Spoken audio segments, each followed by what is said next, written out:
And I guess at this time, if Gigi, Kenney, if you want, you can just stand up and we can look upon your beauty. She's coming up. She's coming up. Woo woo! So for those of you that are part of IES family already, or maybe you're familiar, she is one of the leaders of the 115 music team and all the arts and visual effects. She is the better half of Dave Kenney, as I've been told. But I've got I've been told, and I've witnessed. You know, so 3 highlights that I've heard about Gigi, which I think there are many, and I'm sure everyone that knows her has some good highlights about your life. One is her first commercial was at 18 months old, 1.5 years old. Most of us in our 30 plus years haven't accomplished that, so we'll give her a lot of credit for that first commercial. She also has, besides being from Philippines, you've also lived in Singapore and Malaysia for 8 years before getting married, so she's truly the Southeast Asia archetype that we can learn from. And finally, and I quote from Pastor Dave, the fact that she loves Dave is what's really amazing about her. So, we love you. Hello. I feel like oh, thank you. See, I brought my own groupies. Okay, I was asking Stephen to change my podium because this one is just for the real preachers. I need a music stand, so I look like a musician instead. Can you give me a music stand instead? This is way too big for me. All right. Okay, thanks, Josh. Just any of those that can actually work. There you go. Now, wasn't the worship amazing? Yeah. All right. Thanks, Josh. That's good enough. Now, when Anthony actually talked to me about a week ago, he said, Gigi, could I ask you to speak at Encounter? And it's only for 10 minutes. That's what he said. I thought, why? What a vote of confidence, Anthony. Okay, if you only need a speaker for 10 minutes, you can come call on me and I'll be there. But really, I'm so excited to be here. The reason why, my husband said this past weekend that he's been asking me to preach at the services on Sunday morning, but I have never really said yes because he said, what is it about Anthony that I said yes to? Because Pastor Anthony is so irresistible, isn't he? Right? No, but I'm just kidding. But when he said 10 minutes, that sold me out. So, hey, here I am. At the risk of maybe sounding a little, on the opposite side of worship tonight, I thought because this is worship night here at Encounter, I'd like to, I know you've heard so much about worship. Worship is this, worship is that. So I thought tonight, just to be a little different, I would like to tell you 5 things that worship isn't. Would that be okay? Would you allow me to do that? Okay. I thought I'd ask Marlon to do a drum roll, but I want a little drama. I'm a musician. I need a little artistic backdrop to support my thing tonight. Okay, my iPad stopped working, Isabel. Okay, there it is. I'm also computer challenged. Anything technical, I have to ask my psychologist daughter to help me out. But when Anthony asked me, this is something that's been burning in my heart. So I thought it is really the Lord's time for me to share. I know most of you see me only on Sundays, and a lot of you probably, for the most part, you don't really know who I am except for Pastor Dave's wife. And really, that's all really what you need to know is I am Dave's wife who happens to be a pastor. So you can call me, this is one of my pet peeves is just call me Gigi, okay? Just call me Gigi. I'm just playing Gigi. Okay, let's get into it. 5 things worship isn't. Okay? Number 1. Worship isn't creating an atmosphere. It doesn't depend on design, lighting, mood. We don't need to create an ambiance for God to show up. And worship is experiencing the presence of God. We can worship God anywhere. We can worship God anytime. And even though of course, we like a place like this where it's air conditioned and the lights are so cool, the stage is so cool. We like that thing, but that's not what worship is. Worship is experiencing the presence of God. Psalms 139 says, I can never escape from your spirit. Do you have it there, Yuan? Okay. Psalm 139 says, I can never escape from your spirit. I can never get away from your presence.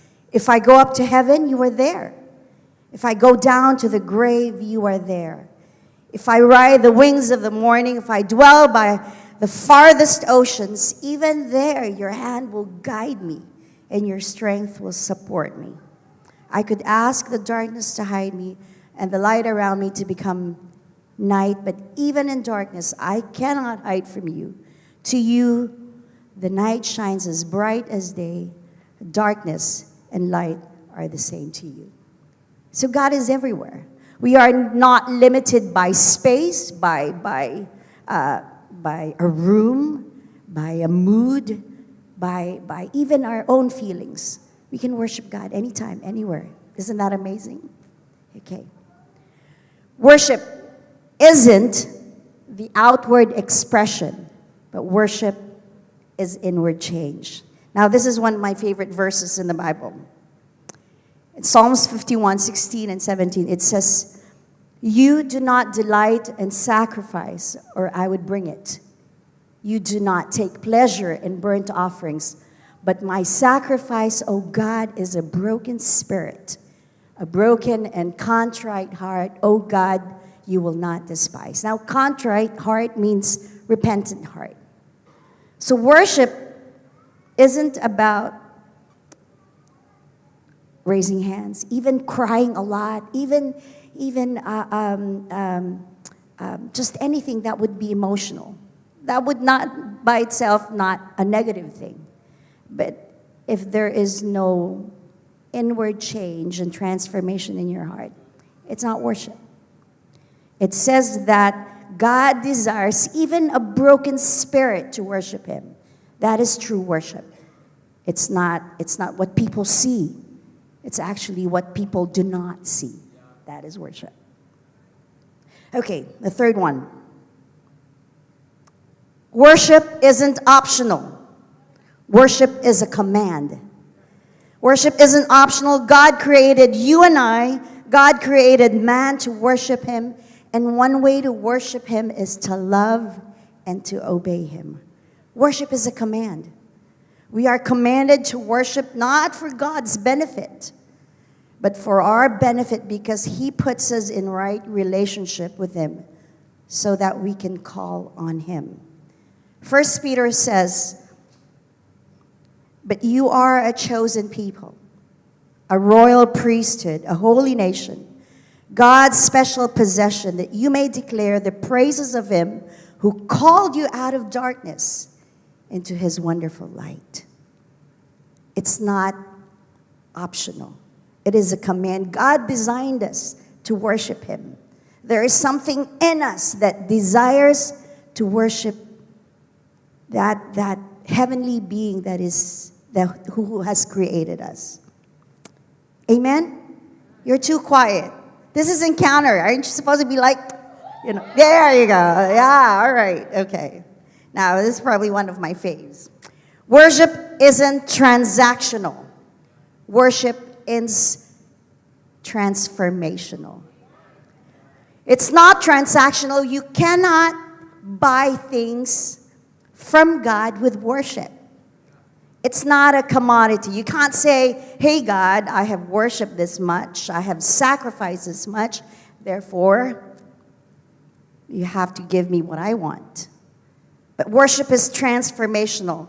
Over and over in the Old Testament, God's people thought that they were getting God on their side by offering sacrifices and keeping certain feasts and doing different rituals. God wasn't interested in being on their side. He wanted them to be changed in their hearts to become the people He wanted them to be, who would show them the world who He really was. He wanted them to be on His side. They wanted to buy God. They wanted to bargain with God. But God wanted to transform them. And the last one I'd like to share with you. Worship isn't about you. Worship is about Jesus. It's not about you. It's not about me. It's about the Lord. Therefore, in Romans 12, therefore I urge you, brothers and sisters, in view of God's mercy, to offer your bodies as living sacrifice, holy and pleasing to God, because this is your true and your proper worship. Worship is not about us. It's not what feels good. It's not what looks good. It's not even the emotions that come when you really have a heart that is concentrated on worshiping God. But without a true transformation and a true change in our hearts, worship is just a show. So my prayer today, in whatever place of relationship you have with the Lord, that you will truly understand what worship is. You know, singing has been a part of my life for, my mom used to say, I learned how to sing before I learned how to talk. I started singing when I was, my sister is here, but she wasn't even born then yet. But when I was 2 years old, and at the age of 6, my first recording, which was, I'm sure you guys don't even know this, it's called a 45. Who knows a 45? Now, thank you, Pastor Dave. Thank you, Ted. Now, that was my first recording. I was 6 years old. And I started in show business at that very early age, but it wasn't something that I chose to be in. It just happened because in the Philippines, they have, the singing contest for kids. And my mom thought it was kind of fun to just have me, join one of these contests. And lo and behold, I won the contest, and that started my showbiz career. And for the longest time, from the time I started in show business, I've always had this, I really love to sing, but it started when I started singing professionally. Singing and my professional career became the thing that hindered me from being a normal person. I felt like it hindered the true happiness in life. I didn't experience a normal childhood. I was deprived of things that, teenagers would normally experience because I was in show business. I did TV, I did movies, I did all that stuff. And so I wasn't really a happy person. So music became almost like it's like a love and hate relationship for me. I love to sing, but I didn't really like it because it just took me away from normalcy, took me away from true happiness, until the Lord found me. The Lord found me in Malaysia, of all places. And so I gave my heart to the Lord. And 6 months later, I found my purpose. And I thought the very thing that I thought I hated so much, it was the very thing that the Lord used to turn my heart. And I learned what worship really meant and what true joy. And now I can sing not because for money, not because for any kind of pleasure. I sing because God gave me a purpose. And I know when I allow myself to be used by the Lord in whatever means, whatever skill He has given me, I know He uses it to touch other people. So to wrap up my little time here at Encounter, And again, thank you, Pastor Anthony, for allowing me to be here. I'd like to sing a song that just speaks about my relationship with the Lord. I hope bless you. You may ask me, why do I serve the Lord? Is it just for heaven's gain,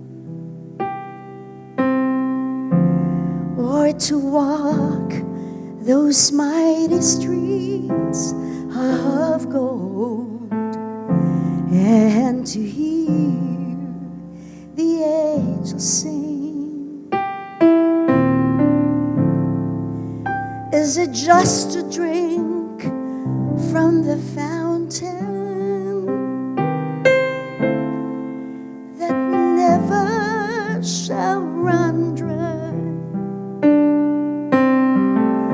or just to live forever and ever in that sweet by and by?